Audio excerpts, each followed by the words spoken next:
Ikinyamakuru Jeune Afrique cyanditse ko gifite amakuru y'uko abayobozi b'ibihugu byo muri Afrika y'Amajyepfo byibumbiye mu muryango SADC bazasuzuma mu minsi iri imbere icyifuzo cyo gukura ingabo z'uyu muryango mu burasirazuba bwa Repubulika ya Demokarasi ya Kongo.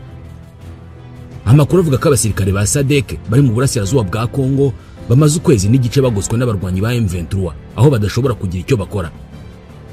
Ese abarwanyi ba SAMIDRC baracyafite ahazaza muri Kongo? Muri iki cyumweru abakuru b'ibihugu bya SADC baganiriye kuri aba basirikare. Baba bagiye kubacyura. Reka tubivugeho.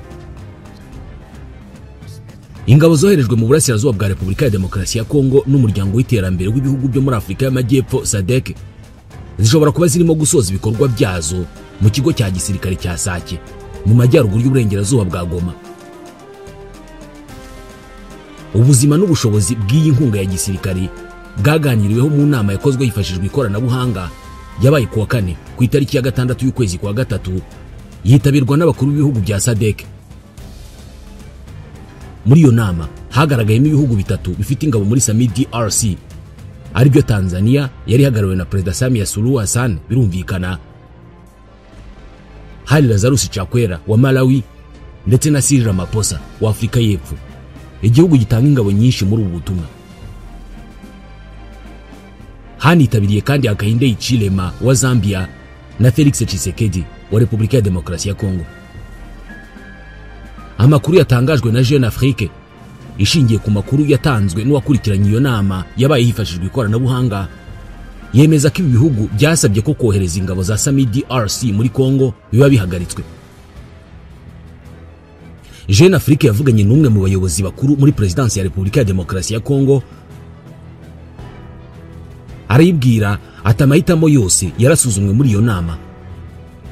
Gusa undi muyobozi yemeye ko ubutumwa bwa SAMIDRC bwari imbere mu biganiro by'aba bakuru b'ibihugu, kubera ko ingabo za SAMIDRC ngo zifungiranywe n'ingabo za M23 aho zidashobora kugira icyo zikora. Imijyi ya Sake na Goma yafashwe n'inyeshyamba za M23 kuva mu mpera z'ukwezi kwa mbere muri uyu mwaka. Ku rubuga rwa X, Presidence ya Repubulika ya Demokarasi ya Kongo yavuze ko President Felix Tshisekedi yasabye kongera gushyira imbaraga mu nzira za diplomasi kandi yemeza ko agifitiye icyizere ubuhuza bwa mugenzi we wa Angola Joao Lourenço. Gusa uyu yamaze kwegura kuri izi nshingano nyuma yaho atangiriye izindi nshingano zo kuyobora umuryango wa Afrika yunze ubumwe. Mu itangazo ryasohowe rigashyirwa no ku mbuga nkoranyambaga, umuryango SADC wavuze ko ibyemezo byafashwe ku itariki ya 6 muri uku kwezi ngo bizaganirwaho nanone mu nama idasanzwe y'abakuru b'ibihugu, ariko itariki y'iyo nama ntabwo yatangajwe. Iryo tangazo rikomeza rivuga ko iyi nama yongeye kwemeza ubushake bwa SADC bwo gukomeza gushyigikira ingamba zigamije kugarura amahoro n'umutekano urambye mu burasirazuba bwa Kongo hashingiwe ku masezerano y'ubufatanye mu bya gisirikare ya SADC yo mu 2003. Ikibazo cyo gukura muri Kongo ingabo z'iyi misiyo ya SAMIDRC yatangiye ku itariki ya 15 y'ukwa 12 mu 2023 cyari kimaze iminsi kiri mu biganiro nk'uko byatangajwe n'ikinyamakuru cyo muri Afrika y'Epfo Daily Maverick. Iki kinyamakuru cyavuze ko icyo kibazo cyagarutsweho mu nama ya SADC yabereye Harare muri Zimbabwe ku itariki ya 31 y'ukwezi kwa mbere mu mwaka wa 2025. Mbere y'iyo nama mu mpera z'ukwezi kwa mbere intambara muri Goma yahitanye abasirikare 18 ba SAMIDRC barimo 14 bakomoka muri Afrika y'Epfo. Izi mfu zatumye iyi misiyo itakarizwa icyizere mu gihugu cyabo cya Afrika y'Epfo.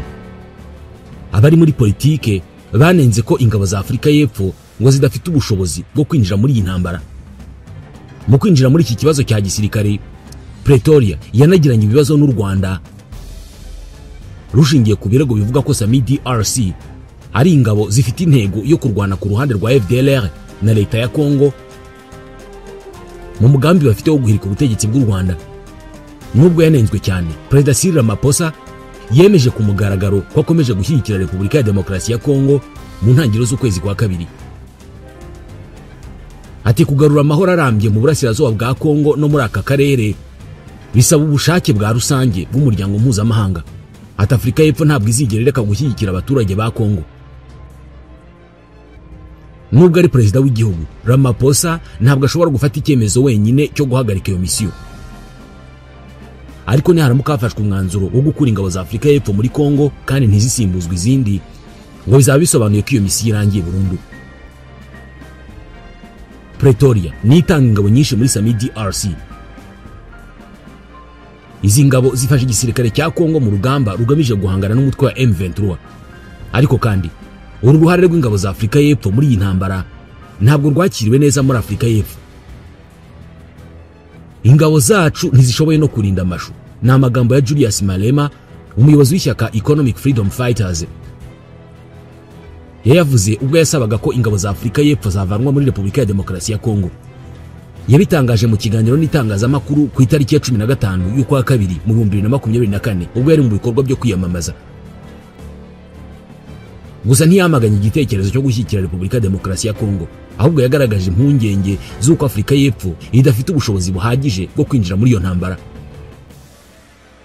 Mu itangazo rishya ryasohowe ku itariki ya 26 y'ukwezi kwa mbere, ishyaka rye rya Economic Freedom Fighters ryongeye gusaba ko ingabo za Afurika y'Epfo zihita zivanwa muri Kongo kubera ko ngo zidafite ibikoresho bihagije kandi ngo ntabwo zateguwe neza.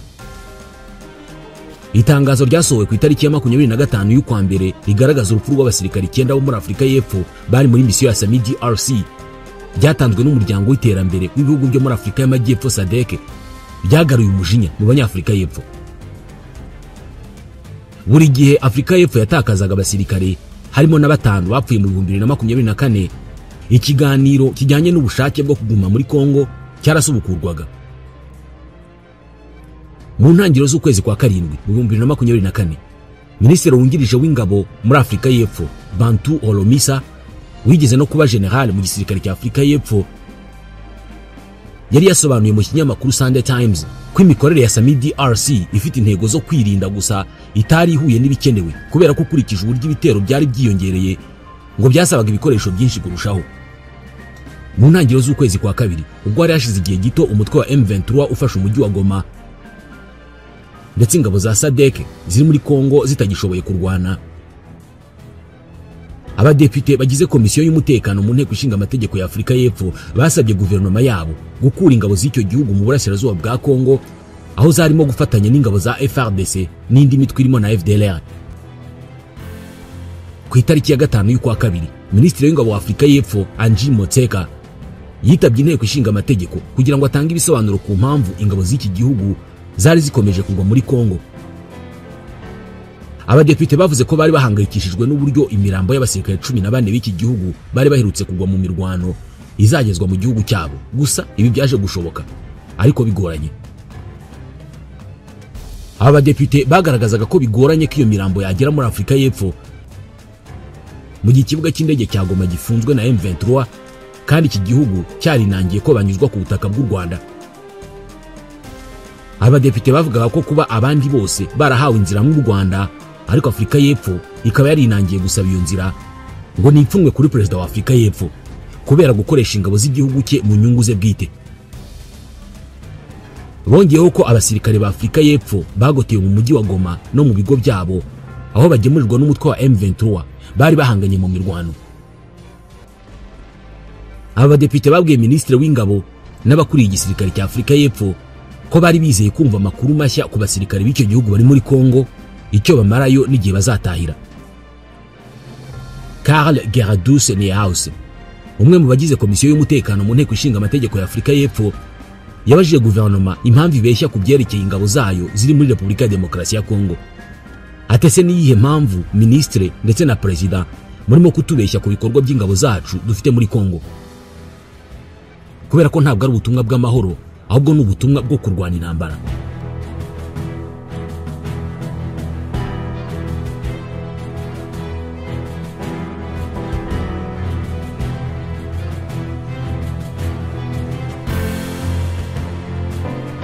Abadepite kandi bagaragaje kugira indimi ebyiri hagati ya Minisitiri w'ingabo n'umugabo w'ingabo za Afurika y'Epfo ubwo batangaga ibisobanuro ku ngano y'amafaranga ashorwa muri ubwo butumwa. Abagize iyo komisiyo kandi bagaragaje impungenge ku bufatanye bw'ingabo za Afurika y'Epfo n'umutwe wa FDLR. Umwe yaragize ate si ingabo za Afurika y'Epfo zaba zirimo gufatanya na FDLR kugira ngo bagere ku ntego zabo, kubera ko benshi mu ngabo ziri muri FDLR ni abasize bakoze jenoside yakorewe abatutsi mu Rwanda. Rero niba Afurika y'Epfo irimo gufatanya nabo, kubera iki Afurika y'Epfo yaba irimo kwishora muri ako kaga? Banabajije impamvu igisirikare cya Afurika y'Epfo kiri mu mirwano kigamije kurinda ibirombe by'amabuye y'agaciro bifite aho bihuriye na bamwe mu bantu bo muri Afurika y'Epfo barimo na Perezida Ramaphosa.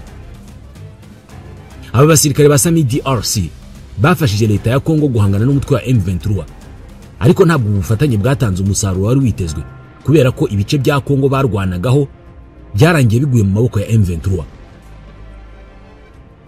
Urugamba rwarakomeye cyane muri Kivu zombi kugera ubwo bamwe mu basirikare ba Kongo bahunze urugamba. Uyu munsi ubutegetsi bwa Repubulika ya Demokarasi ya Kongo bwavuze ko bugiye gukurikirana abandi basirikare bakuru bahunze umutwe wa M23 mu ntambara irimo kubera muri iki gihugu. Minisitiri w'ubutabera w'iki gihugu Constant Mutamba yasobanuye ko abasirikare ba leta bazatangira gukurikiranwa ku mugaragaro ku itariki ya 13 y'uku kwezi kwa gatatu. Uyu muyobozi yasobanuye ko abasirikare basize ibirindiro byabo mu maboko y'umwanzi, basiga intwaro, amasasu n'ibindi bikoresho bya gisirikare, cyane cyane mu mujyi wa Goma na Bukavu. Ntabwo Bwana Mutamba yagaragaje amazina y'abazakurikiranwa.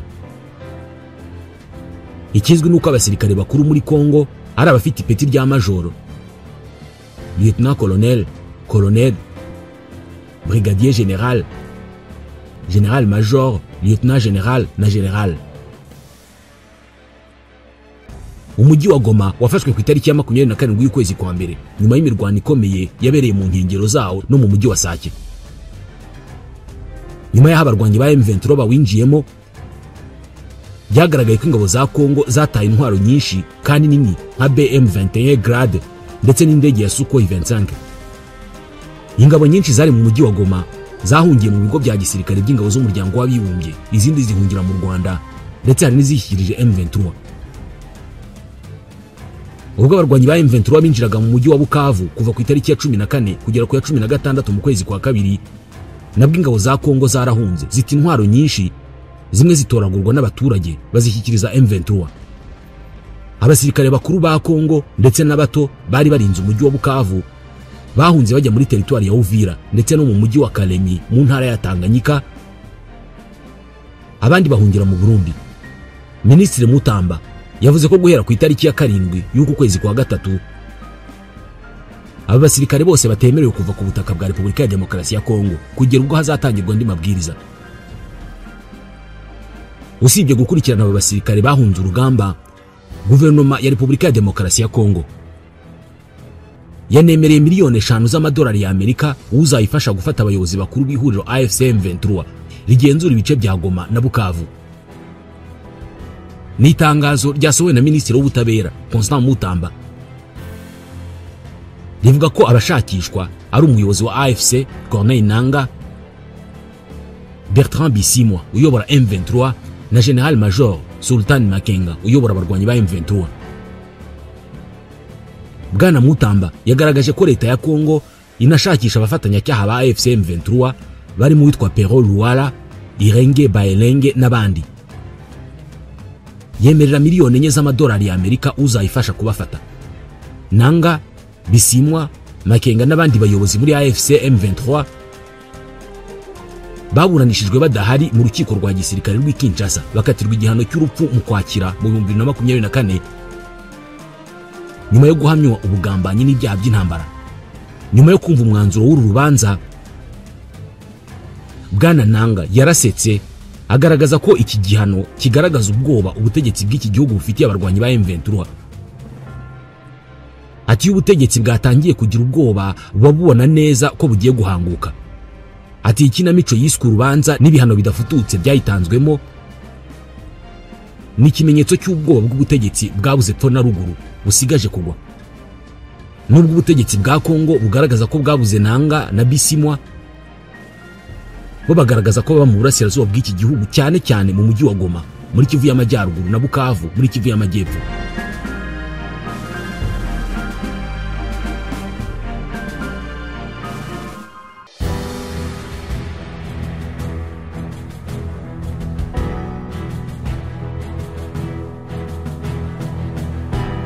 Intambara mu burasirazuba bwa Repubulika ya Demokarasi ya Kongo, umutwe wa M23 uhanganyemo n'igisirikare cya leta FARDC n'abafatanyabikorwa bacyo, buhoro buhoro iragenda yaguka ikareka kubiya Kongo yonyine.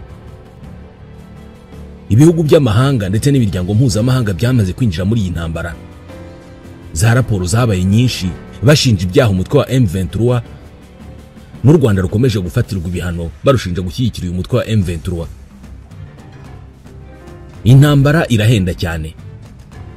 Hari ikinyamakuru cyitwa Trading Economics cyanditse ko mu mwaka wa 2023 igisirikare cya Repubulika ya Demokarasi ya Kongo cyakoresheje miliyoni 794 z'amadolari avuye kuri miliyoni 371 z'amadolari cyakoresheje mu mwaka wa 2022. Raporo y'ikigo mpuzamahanga cya Stockholm gikora ubushakashatsi ku mahoro igaragaza ko Repubulika ya Demokarasi ya Kongo ari cyo gihugu cya kabiri mu gace ka Afurika yo munsi y'ubutayu bwa Sahara cyongereye cyane ingengo y'imari y'igisirikare muri uwo mwaka. Usibye gushora amadolari angana ryo mu gisirikare, iki gihugu cyanashoye mu bubanyi n'amahanga hagamijwe kubona ibihano byinshi bifatirwa u Rwanda, ariko cyane cyane hagamijwe kubona ubufasha bwa gisirikare butari ubw'ibikoresho gusa, ahubwo bukaba ubufasha bwo kohererezwa ingabo ziza gufasha Kongo guhangana na M23. Izi ngabo zimwe zaraje zirimo iz'u Burundi, iza Afrika y'Epfo, iza Tanzania n'iza Malawi, ziza ziyongera kuri iyi ngengo y'imari y'igisirikare iri hejuru cyane. Gusa birasa naho bitatanze umusaruro wifuzwaga.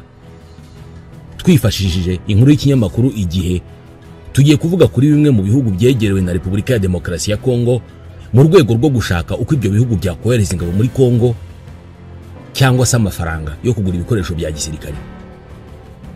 Ibi byose byakozwe muri aya mezi birashize, aho intambara yakomeye cyane hagati ya leta ya Kongo n'umutwe wa M23. Raporo ya Institut International de Recherche sur la Paix de Stockholm yo mu mwaka wa 2023 igaragaza ko ugereranije n'umwaka wari wabanje wa 2022 ingengo y'imari y'igisirikare cya Repubulika ya Demokarasi ya Kongo yazamutseho 105%. Muri uwo mwaka Kongo yari yaguze intwaro zifite agaciro ka miliyoni 794 z'amadolari. Amadolari ku byinshuro zirenga ebyiri ayari yakoreshejwe mu mwaka wa 2022. Ibi bishimangira ko leta ya Kongo idafite muri gahunda ibyo kugirana ibiganiro na M23. Ikigamijwe ni uguhangana n'uyu mutwe w'inyeshyamba ku rugamba, nta by'inzira y'ibiganiro. Icyakora gutsinda uyu mutwe w'inyeshyamba birasa n'ibyatangiye kugorana, cyane cyane hagana mu ntangiriro z'uyu mwaka. Icyo gihe M23 yakoresheje imbaraga nyinshi mu gusubiza inyuma abarwanyi babarirwa mu bihumbi ba Repubulika ya Demokarasi ya Kongo n'ab'imitwe bafatanya yibumbiye mu ihuriro rya Wazalendo, FDLR, ingabo z'u Burundi, iza MONUSCO ndetse n'iza SADC. Ukwezi kwa kabiri kwatangiye M23 igenzura umujyi wa Goma, ari nako irimo kumanuka igana Bukavu, ndetse ubu ngubu iri mu nkengero z'umujyi wa Uvira. Nyuma yo gutsindwa no gutakaza ibikoresho byinshi bya gisirikari, Perezida Felix Tshisekedi yatangiye gushaka ubundi buryo bwo gukomeza intambara hakoreshejwe ubufasha bw'amahanga, ari nabwo bwana Tshisekedi yagiye yohereza amatsinda y'intumwa hirya no hino ku isi kugira ngo bamufashe kubona intwaro ndetse no gufatira ibihano u Rwanda. Leta Zunze Ubumwe za Amerika ni kimwe mu bihugu Perezida Tshisekedi yoherejemo intumwa. Inkuru y'ikinyamakuru Africa Intelligence yasubiwemo na igihe.com igaragaza ko mu kwezi kwa kabiri Perezida Tshisekedi yohereje itsinda muri Amerika kugira ngo ryumvishe icyo gihugu ko Repubulika ya Demokarasi ya Kongo ishobora kugiha uburenganzira bwo gucukura amabuye y'agaciro, maze Amerika nayo ikarushaho gushyira igitutu ku Rwanda, ndetse ngo MONUSCO ikaba yakwirukanwa muri Kongo, Amerika ikohereza abasirikare bayo. Mu bayobozi boherejwe muri Leta Zunze Ubumwe za Amerika icyo gihe harimo abayobozi ba Jekamine, ikigo cya leta ya Kongo gikora iby'ubucukuzi bw'amabuye y'agaciro. N'abayobozi bari kumwe na Guy Robert Lukama, umuyobozi w'inama y'ubutegetsi ya Jekamine. harimo kandi Patrick Loabeya, perezida w'ikigo cya Arecoms gishinzwe gukurikirana icukurwa n'iyoherezwa mu mahanga ry'amabuye y'agaciro y'ingenzi. Iki kigo nicyo giherutse guhagarika iyoherezwa mu mahanga rya cobalt mu gihe cy'amezi 4. Ibiro bya minisitiri w'intebe byari bihagarariwe na minisitiri w'imari Dudu Fwamba Likunde. Bari kumwe kandi n'umuvandimwe wa Perezida Tshisekedi, Bwana Jacques Tshisekedi. Ibiganiro bya Jacques Tshisekedi byo byari kwibanda cyane ku bijyanye n'umutekano, ingingo ishobora gukubirwamo ibijyanye no guhabwa intwaro, amakuru y'ubutasi n'ibindi.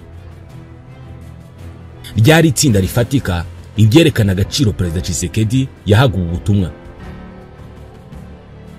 Icyakora amakuru y'igihe avuga ko ibijyanye n'ibyo Repubulika ya Demokarasi ya Kongo yemereye Amerika muri urwo rugendo bitazwi,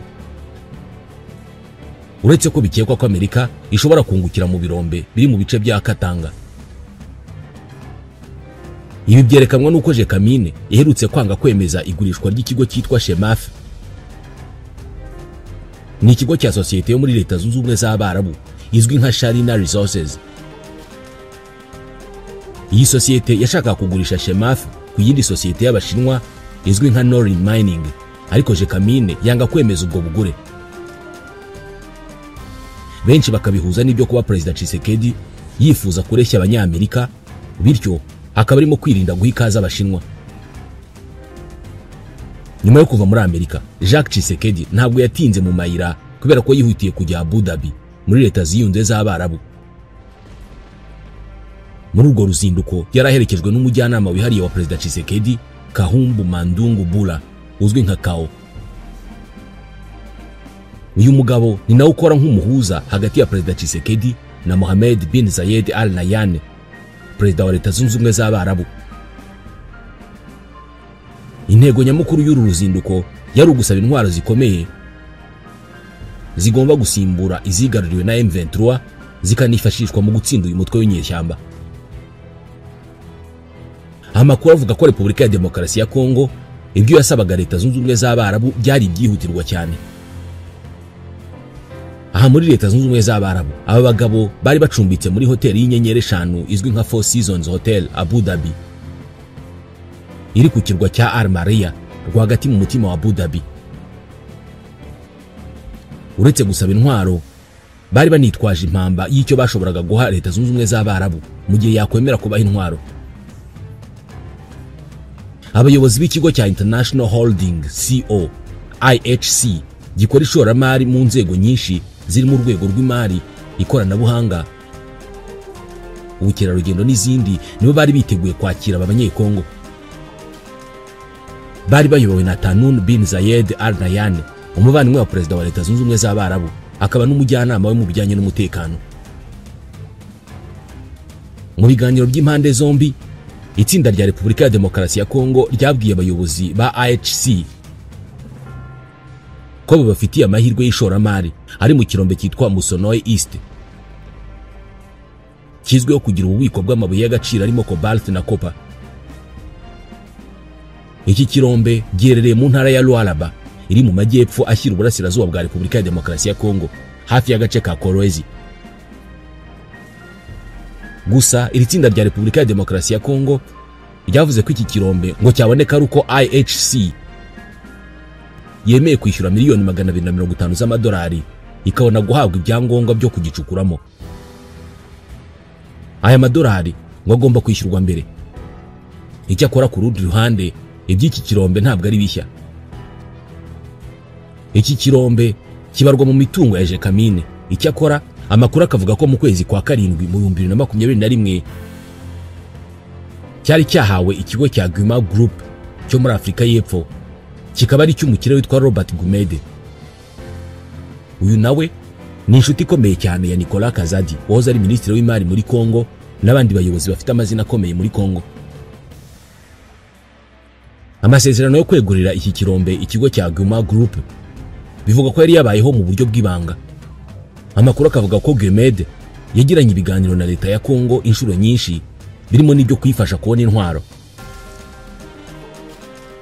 Gusa ku itariki ya 4 y'ukwezi kwa kabiri, iminsi mike M23 yigaruriye Goma, umuyobozi wa Jekamine, Placide Nkala Basadirwa yandikiye ibaruwa Robert Gumede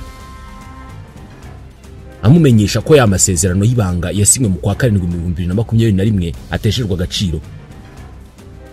Ibyo gusesa ya masezerano ngo byashyizwe mu bikorwa nyuma y'uko impande zombi zari zagiranye ibiganiro mu kwa 12/2023 ariko ntizumvikane ku bijyanye no gusubukura imirimo y'ubucukuzi. Iyi baruwa yavuga ko Jekamine itakomeza kurebera iki kirombe kitabyazwa umusaruro, ari nayo mpamvu yafashe icyemezo cyo guhagarika ibyo biganiro.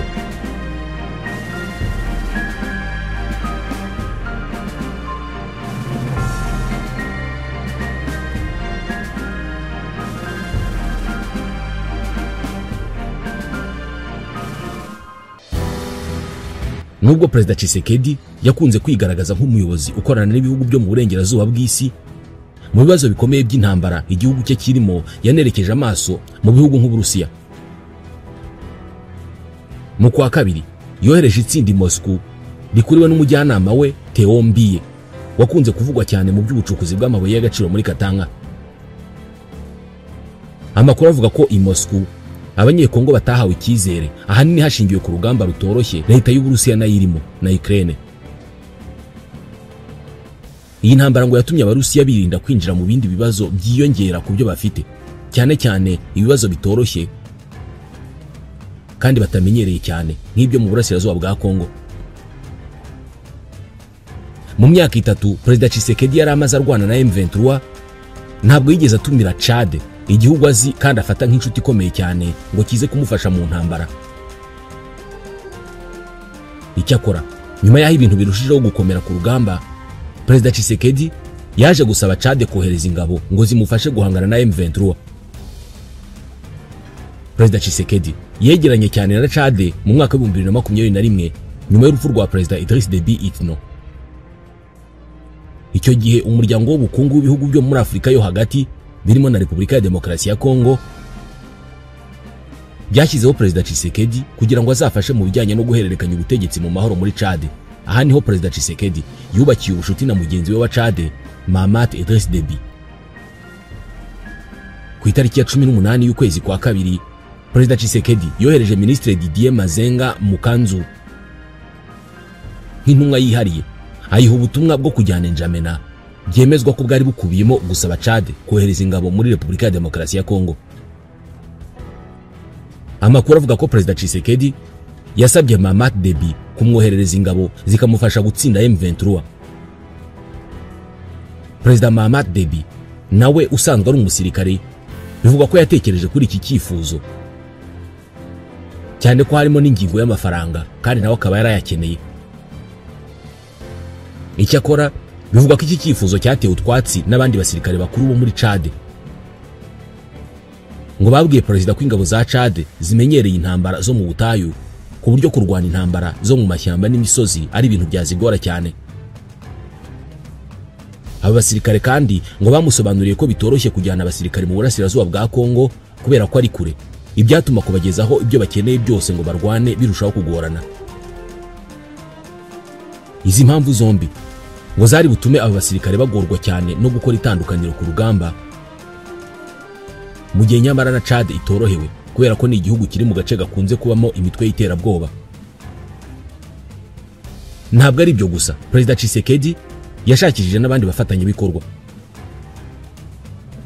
Ku itariki ya 22 y'ukwezi kwa kabiri yohereje Minisitiri w'Ubutabera Constant Mutamba ngo ajye guhura na Perezida wa Mali Assimi Goïta. Gusa mu bigaragara ubu bufasha ntabwo bwaje. Ubu bufasha bwose n'ubwiyongera ku bwo Kongo isanzwe ifite bw'Abarundi, Afrika y'Epfo, Tanzania na Malawi yamaze kuvuga ko izakura ingabo zayo muri Kongo vuba ahangaha. Hakiyongeraho n'imitwe y'abarwanyi irimo Wazalendo, FDLR n'abandi.